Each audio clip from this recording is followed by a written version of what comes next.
జాతర నెల రోజుల పాటు అంగరంగ వైభవంగా కొనసాగుతుంది.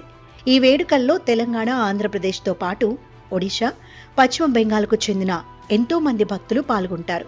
సాంస్కృతిక కార్యక్రమాలు, గ్రామాల నుంచి మేళతాళాలతో ఊరేగింపుగా వచ్చే భక్తులు, వాళ్లు చెల్లించే మొక్కులు అంతా కలిసికట్టుగా పిండి వంటలు వండుకొని దేవికి నివేదించడం, ఇలా నెల రోజులు ఆలయం భక్తులతో కిటకిటలాడుతుంది.